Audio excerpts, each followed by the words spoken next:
Welcome to PSC Q&A. Most important questions, ജോഗ്രഫിയിലെ most important questions ആണ് നമ്മൾ discuss ചെയ്ത് വരുന്നത്. അതിൽ 27ാമത്തെ ചോദ്യം, ഇരുമ്പിൻ്റെ അംശം കൂടുതൽ കാണപ്പെടുന്ന മണ്ണ്. ഇരുമ്പിൻ്റെ അംശം കൂടുതൽ കാണപ്പെടുന്ന മണ്ണ് ചെമ്മണ്ണ്. അടുത്ത ചോദ്യം, ഖാസി ഗാരോ ജയന്തിയ മലനിരകൾ സ്ഥിതി ചെയ്യുന്ന സംസ്ഥാനം മേഘാലയ. ഖാസി ഗാരോ ജയന്തിയ മലനിരകൾ സ്ഥിതി ചെയ്യുന്ന സംസ്ഥാനം മേഘാലയ. 29ാമത്തെ ചോദ്യം നോക്കാം. ഹിമാലയവുമായി അതിർത്തി പങ്കിടാത്ത രാജ്യമേത്? താഴെ തന്നിട്ടുള്ളവയിൽ ഹിമാലയവുമായി അതിർത്തി പങ്കിടാത്ത രാജ്യം അഫ്ഗാനിസ്ഥാൻ. അഫ്ഗാനിസ്ഥാൻ ഹിമാലയവുമായി അതിർത്തി പങ്കിടുന്നില്ല. ബാക്കി ഭൂട്ടാൻ, ഇന്ത്യ, ചൈന തുടങ്ങിയവ ഹിമാലയവുമായി അതിർത്തി പങ്കിടുന്നു.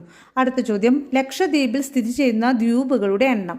ഉത്തരം 36 ദ്വീപുകളാണ് ലക്ഷദ്വീപിൽ സ്ഥിതി ചെയ്യുന്നത്. 31ാമത്തെ ചോദ്യം, പാരദ്വീപ് തുറമുഖം സ്ഥിതി ചെയ്യുന്ന നദീമുഖം. പാരദ്വീപ് തുറമുഖം സ്ഥിതി ചെയ്യുന്ന നദീമുഖം മഹാനദി. അടുത്ത ചോദ്യം, ഇന്ത്യയുടെ വടക്കേ അറ്റം. ഇന്ത്യയുടെ വടക്കേ അറ്റം. ഉത്തരം ഓപ്ഷൻ ഡി, ഇന്ദിരാകോൾ. ഇന്ദിരാകോളാണ് ഇന്ത്യയുടെ വടക്കേ അറ്റം. 33ാമത്തെ ചോദ്യം, ഇന്ത്യയുടെ മുഖ്യ ഭക്ഷ്യവിള. ഇന്ത്യയുടെ മുഖ്യ ഭക്ഷ്യവിള എന്നറിയപ്പെടുന്നത് നെല്ലാണ്. നെല്ലാണ് ഇന്ത്യയുടെ മുഖ്യ ഭക്ഷ്യവിള. 34ാമത്തെ ചോദ്യം, ഇവയിൽ ഏതാണ് ഹിമാലയൻ താഴ്വരയല്ലാത്തത്? താഴെ തന്നിട്ടുള്ളവയിൽ ഹിമാലയൻ താഴ്വരയല്ലാത്തത് ഓപ്ഷൻ ബി, ലൂയാസ്. അപ്പോൾ കുളു, കാങ്കര, ഡ്യൂണുകളൊക്കെ ഹിമാലയൻ താഴ്വരകളാണ്. അടുത്ത ചോദ്യം, മൗണ്ട് എവറസ്റ്റ് സ്ഥിതി ചെയ്യുന്ന രാജ്യം. മൗണ്ട് എവറസ്റ്റ് സ്ഥിതി ചെയ്യുന്ന രാജ്യം നേപ്പാൾ. 36ാമത്തെ ചോദ്യം, ഉപദ്വീപീയ ഇന്ത്യയിലെ ഏറ്റവും നീളം കൂടിയ നദി. Option B, Godavari. ഗോദാവരിയാണ് ഉപദ്വീപീയ ഇന്ത്യയിലെ നീളം കൂടിയ നദി. അടുത്ത ചോദ്യം, ഇരുമ്പയിരല്ലാത്തത് ഏത്? താഴെ തന്നിട്ടുള്ളവയിൽ ഇരുമ്പയിരല്ലാത്തത് ആന്ത്രാസൈറ്റ്. അപ്പോൾ ഹേമറ്റൈറ്റ്, ലിമോണൈറ്റ്, സിഡറൈറ്റ് തുടങ്ങിയവയെല്ലാം ഇരുമ്പയിരുകളാണ്. 38ാമത്തെ ചോദ്യം, അലോഹധാതുവിന് ഉദാഹരണം. താഴെ തന്നിട്ടുള്ളവയിൽ അലോഹധാതുവിന് ഉദാഹരണം പെട്രോളിയം.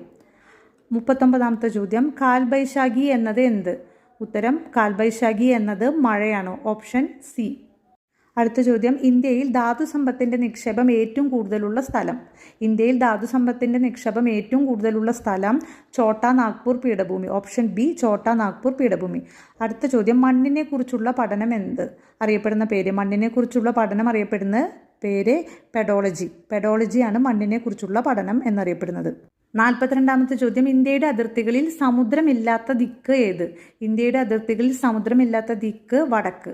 വടക്ക് ദിക്കിലാണ് സമുദ്രം ഇല്ലാത്തത്. 43ാമത്തെ ചോദ്യം, ഇന്ത്യയുടെ ഏറ്റവും ഉയർന്ന കൊടുമുടി ഏത്?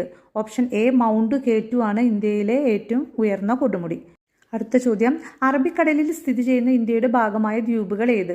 Option C, Lakshadweep. ലക്ഷദ്വീപ് അറബിക്കടലിൽ സ്ഥിതി ചെയ്യുന്നു. 45ാമത്തെ ചോദ്യം, കൃഷിക്കൊപ്പം കന്നുകാലികളെയും വളർത്തുന്ന രീതി അറിയപ്പെടുന്ന പേര്? ഓപ്ഷൻ സി, സങ്കര കൃഷി. സങ്കര കൃഷിയാണ് കൃഷിക്കൊപ്പം കന്നുകാലികളെയും വളർത്തുന്ന രീതി അറിയപ്പെടുന്നത്. അടുത്ത ചോദ്യം, ബ്രഹ്മപുത്ര നദി ടിബറ്റിൽ ഏത് പേരിൽ അറിയപ്പെടുന്നു? Option D, Tsangpo. സാങ്പോ എന്ന പേരിലാണ് ബ്രഹ്മപുത്ര നദി ടിബറ്റിൽ അറിയപ്പെടുന്നത്. 47ാമത്തെ ചോദ്യം, താഴെ പറയുന്നവയിൽ സിന്ധു നദിയുടെ പോഷക നദി അല്ലാത്തത്?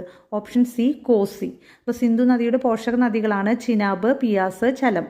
48ാമത്തെ ചോദ്യം, ഇന്ത്യയിലെ ഏറ്റവും പഴക്കം ചെന്ന പർവ്വതനിര ഏത്? Option A, Aravalli. ഇന്ത്യയിലെ ഏറ്റവും പഴക്കം ചെന്ന പർവ്വതനിരയാണ്. 49ാമത്തെ ചോദ്യം നോക്കാം. ഹിമാലയത്തിൻ്റെ ഏറ്റവും വീതി കൂടിയ ഭാഗം ഏത് സംസ്ഥാനത്തിലാണ് സ്ഥിതി ചെയ്യുന്നത്? ഓപ്ഷൻ സി, ജമ്മു കാശ്മീരിലാണ് സ്ഥിതി ചെയ്യുന്നത്. അടുത്ത ചോദ്യം നോക്കാം. ഇന്ത്യയെ ഏറ്റവും കൂടുതൽ അതിർത്തി പങ്കിടുന്ന അയൽരാജ്യം ഏത്? Option C, Bangladesh. ബംഗ്ലാദേശുമായിട്ടാണ് ഇന്ത്യ ഏറ്റവും കൂടുതൽ അതിർത്തി പങ്കിടുന്നത്. 51ാമത്തെ ചോദ്യം, ഇന്ത്യയിലെ ആദ്യത്തെ ആണവ വൈദ്യുത നിലയം എവിടെ? ഉത്തരം ഓപ്ഷൻ ഡി, താരാപൂർ. 52ാമത്തെ ചോദ്യം, ഉഷ്ണമേഖലാ മഴക്കാടുകൾക്ക് ഏറ്റവും നല്ല ഉദാഹരണം ഏത്? ഉഷ്ണമേഖലാ മഴക്കാടുകൾക്ക് ഏറ്റവും നല്ല ഉദാഹരണം ഓപ്ഷൻ സി, സഹ്യാദ്രി, അസം പ്രദേശങ്ങളാണ്. സഹ്യാദ്രി, അസം പ്രദേശങ്ങൾ. 53ാമത്തെ ചോദ്യം, ഏതിനം വനങ്ങൾക്ക് ഉദാഹരണമാണ് പശ്ചിമഘട്ടം? ഓപ്ഷൻ ബി, ഉഷ്ണമേഖലാ മഴക്കാടുകൾക്ക് ഉദാഹരണമാണ് പശ്ചിമഘട്ടം. പശ്ചിമഘട്ടത്തിലെ ഉഷ്ണമേഖലാ മഴക്കാടുകളാണ് സ്ഥിതി ചെയ്യുന്നത്. സ്വതന്ത്ര ഇന്ത്യയിലെ ആദ്യത്തെ വിവിധോദ്ദേശ നദീതട പദ്ധതി ഏത്? താഴെ തന്നിട്ടുള്ളവയിൽ സ്വതന്ത്ര ഇന്ത്യയിലെ ആദ്യത്തെ വിവിധോദ്ദേശ നദീതട പദ്ധതി? ഓപ്ഷൻ സി, ദാമോദർ നദീതട പദ്ധതിയാണ് സ്വതന്ത്ര ഇന്ത്യയിലെ ആദ്യത്തെ വിവിധോദ്ദേശ നദീതട പദ്ധതി. 55ാമത്തെ ചോദ്യം, നെൽകൃഷിക്ക് അനുയോജ്യമായ താപനില എത്രയാണ്? നെൽകൃഷിക്ക് അനുയോജ്യമായ താപനില 20 മുതൽ 27 ഡിഗ്രി സെൽഷ്യസ് വരെയാണ്.